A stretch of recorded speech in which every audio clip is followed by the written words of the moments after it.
Let me be direct with you from the outset, because what we are witnessing in the Strait of Malacca is not a potential crisis. It is not a future threat. What we are witnessing is an active economic war that has already begun, and most people have no idea it is happening. I am looking at shipping data compiled by Lloyd's List Intelligence over the past 96 hours. Data that has been circulating among maritime security analysts and insurance underwriters since March 29th. What it shows is not a naval blockade. It is not a military confrontation. It is not a single dramatic incident that cable news can cover in a 3-minute segment. What it shows is 17 cargo vessels carrying a combined 420,000 tons of goods that have altered their routes in the last 4 days alone. 17 ships. Did 70 days, 420,000 tons in 4 days. In the next 20 minutes, I am going to walk you through exactly why the Strait of Malacca has become the most important choke point in the global economy, why China has been preparing for this scenario for the past 15 years, and why the price you pay for nearly everything in your home is about to change dramatically. This analysis is not speculation. What we are about to cover is being actively monitored by shipping insurers, supply chain managers, and economic planners across 3 continents. Subscribe now if you have not already, because you are not getting this level of analysis from mainstream media outlets. Let's start with geography, because understanding the Strait of Malacca requires understanding why it exists as a choke point in the first place. The Strait of Malacca is a narrow body of water between the Malay Peninsula and the Indonesian island of Sumatra. At its narrowest point near the Phillips Channel, the strait is approximately 2.8 kilometers wide. To put that in perspective, that is roughly the distance of a 30-minute walk. Through this narrow passage flows 40% of global maritime trade and 80% of China's oil imports. The average depth is 25 meters in the navigable channels. Modern container ships, the kind that carry your electronics, your clothing, your furniture, draw approximately 15 meters when fully loaded. This means there is a 10-meter margin between the bottom of these vessels and the seabed.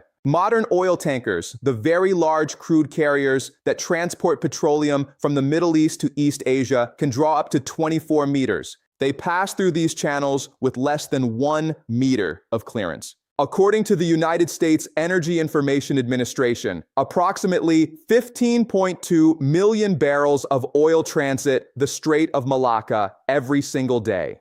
The International Energy Agency has described the strait as the second most important oil choke point in the world, after the Strait of Hormuz. But here's what makes Malacca different and why it matters more than Hormuz for global supply chains. Hormuz carries oil. Malacca carries everything. Subscribe if you are watching this and realizing you are not getting this level of detail anywhere else. Now, let's talk about what has actually been happening in the strait over the past 6 months, because this is where the story mainstream media is missing begins to come into focus. Announcement number 1, the insurance rate shock. And this one matters more than anything else because it reveals that major financial institutions already understand what is coming. Between October 1st, 2025 and March 15th, 2026, insurance premiums for vessels transiting the Strait of Malacca increased by 187%. 187% in less than 6 months.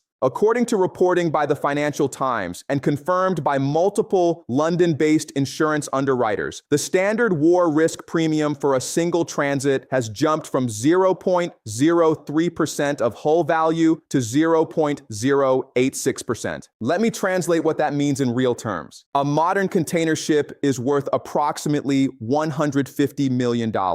Before October, insuring a single passage through Malacca cost $45,000. Today, that same passage costs $129,000. That is an additional $84,000 per ship per voyage. And these vessels make this journey dozens of times per year. Maritime insurance expert Sarah Chen, senior analyst at Marsh McLennan, stated publicly in a February interview that these rate increases reflect what she called, and I am quoting her directly here, a fundamental reassessment of navigational risk that has nothing to do with piracy and everything to do with geopolitical calculations. Dutcher, I didn't are nothing to do with piracy. Everything to do with geopolitics. The major carriers, Maersk, MSC, CMA CGM, are now passing these costs directly to customers through what they call a Malacca risk surcharge. Current rates range from $120 to $280 per 20-foot container. The average container ship carries between 8,000 and 12,000 containers. Do the mathematics. That is between $960,000 and $3,360,000 in additional fees per voyage. Received. That is announcement number 1. Announcement number 2, the route diversification pattern. This is the part that shipping data confirms and mainstream media is completely ignoring. Stay with me because this is where the narrative completely changes and where the invisible economic war becomes impossible to ignore. In the fourth quarter of 2025, 9% of Asia-Europe cargo traffic diverted around the southern route via the Lombok Strait and the Sunda Strait, bypassing Malacca entirely.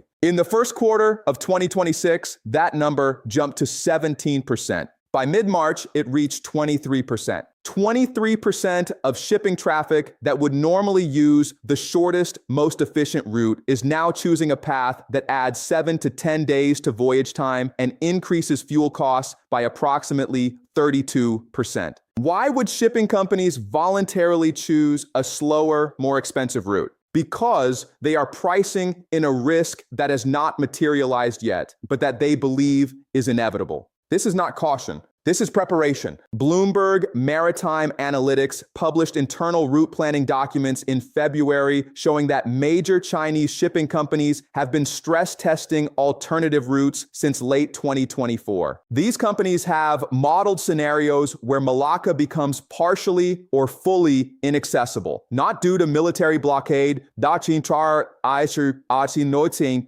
to what the documents describe as navigational uncertainty resulting from regional tensions. Navigational uncertainty. That is corporate language for we do not trust that this waterway will remain reliably open. And here's the critical piece that connects everything. China has been building the infrastructure to support this diversification for 15 years. 15 years. So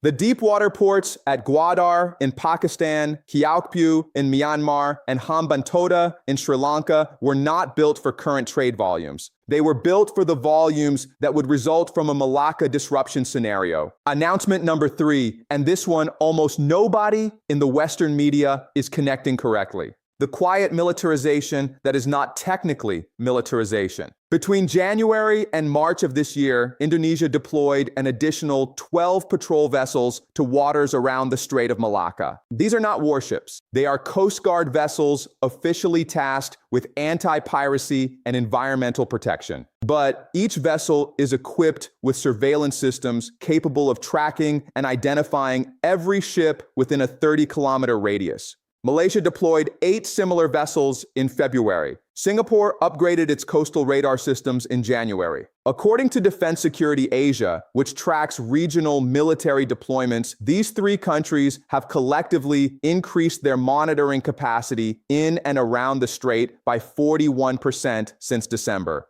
41% in 4 months. Reuters confirmed that senior naval officials from Indonesia, Malaysia, and Singapore held closed-door coordination meetings in Jakarta on February 16th and 17th. The official topic was maritime safety. The actual topic, according to regional diplomats who spoke on condition of anonymity, was contingency planning for strait closure scenarios. Now, think carefully about what this represents. When 3 nations that control access to the world's most important shipping lane simultaneously increase their surveillance and patrol capacity, coordinate their planning, and refuse to publicly discuss the specifics, that is not routine maritime security. clarity. That is preparation for a situation they believe is coming. Received. That is announcement number 3. Now, let's talk about what is really happening behind the headlines, because there are 2 stories playing out simultaneously, and the mainstream media is only covering one of them.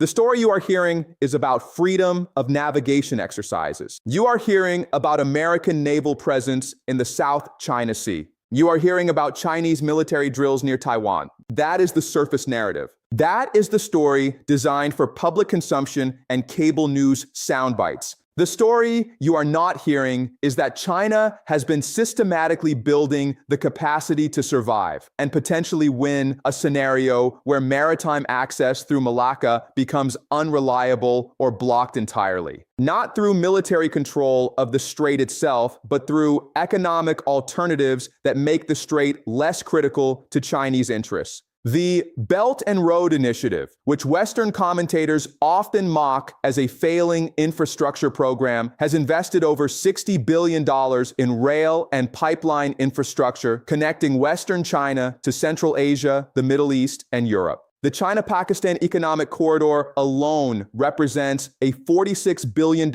investment in roads, railways, and pipelines that would allow oil and goods to reach Western China without passing through Malacca. The China-Myanmar oil and gas pipelines, completed in 2017, already transport roughly 6% of China's oil imports overland, bypassing the strait completely. Here is what American strategic planners understood a decade ago and what you need to understand now. Controlling Malacca was supposed to be America's insurance policy against Chinese expansion. The logic was simple. 80% of Chinese oil imports flow through Malacca. If China becomes too aggressive, threaten the strait. China backs down. That was the theory. But China studied that scenario and decided not to accept it. Instead of competing for control of Malacca, China built alternatives to Malacca. Instead of fighting over the choke point, they built multiple routes around it. This is Sun Tzu applied to economic warfare. The superior strategy is not to fight for the choke point. The superior strategy is to make the choke point irrelevant. And here's the part that should concern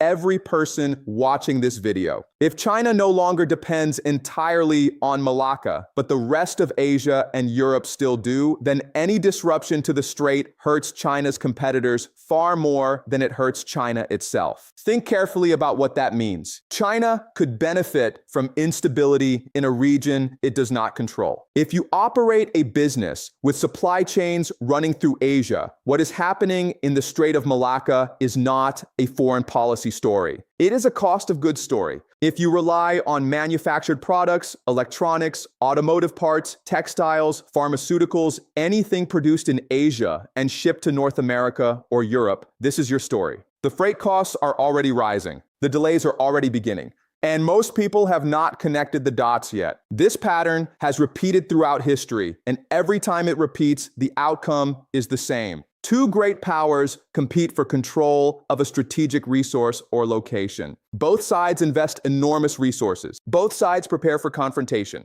And then a third power, one that appeared peripheral to the conflict, emerges as the real winner because they restructured their interests while the other 2 were focused on the competition. The Peloponnesian War. Athens and Sparta went to war for 27 years. Both sides were the dominant powers in the Greek world. Both sides exhausted themselves militarily and economically. And who won? Macedon. Philip II and his son Alexander rose to power while the Greek city-states destroyed each other. By the time Athens and Sparta realized what was happening, it was too late. The power structure of the entire region had shifted. The parallel here is exact. The United States and its allies have focused on maintaining control over strategic choke points like Malacca as a check on Chinese power. China responded by building alternative infrastructure that reduces dependence on those choke points. Meanwhile, countries along the Belt and Road, nations like Pakistan, Myanmar, Kazakhstan, are becoming economically integrated with China in ways that will define regional power dynamics for the next 50 years. The United States is focused on controlling the old choke points.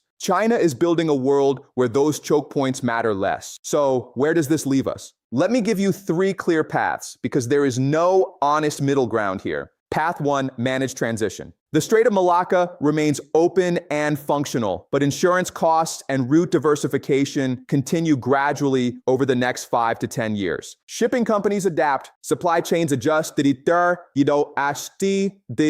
China completes its overland infrastructure. The strait becomes less critical naturally without a dramatic incident. This is the optimistic scenario. It requires continued regional stability, no major military incidents, and rational economic actors making long-term decisions. I assess the probability at approximately 30%. Path 2, crisis-driven acceleration. A significant incident in the South China Sea, a military confrontation near Taiwan, a blockade scenario, or even a major accident in the strait itself triggers sudden, dramatic route changes. Insurance rates spike further. Container shipping through Malacca drops by 50% or more within weeks. Global supply chains experience severe disruption. Prices for consumer goods increase 20 to 40%. Shortages develop for products dependent on Asian manufacturing. This scenario is more likely than most analysts publicly admit. I assess the probability at approximately 55% within the next 36 months. Path 3, deliberate closure. One or more of the countries controlling access to the strait, Indonesia, Malaysia, Singapore, either independently or under pressure, restricts or halts commercial traffic for political reasons. This could be environmental regulations used as pretext, enhanced security measures that effectively limit throughput, or outright closure during a regional conflict. This is the scenario that keeps maritime insurers awake at night because it would be nearly impossible to predict and absolutely catastrophic for global trade. Probability is harder to assess, but recent coordination between the three nations suggests they are at least planning for scenarios where temporary closure might be necessary. I think we are closer to Path 2 than the headlines suggest. The insurance data, the route diversification, the infrastructure investments, these are not precautionary measures. These are preparations based on assessments that major disruption is probable, not just possible. The question is not whether something will disrupt Malacca trade flows. The question is when and how severe. Here are the questions I want you to take away from this analysis.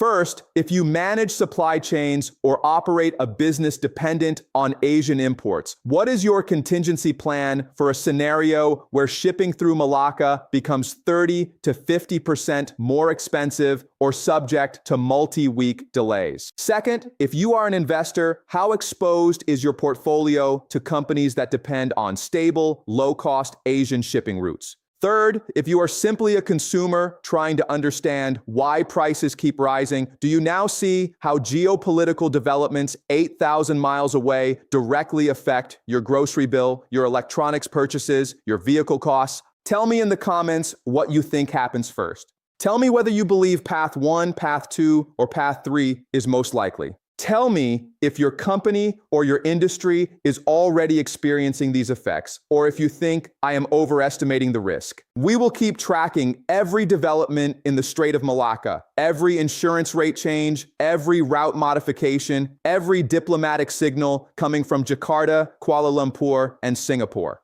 That is what this channel does every single day. We connect the dots that mainstream media either misses or deliberately ignores. Subscribe now. Share this analysis with everyone in your network who is trying to understand why global supply chains are fragmenting and why costs keep rising despite what official inflation numbers suggest. Turn on notifications so you do not miss the next update, and we will see you in the next analysis.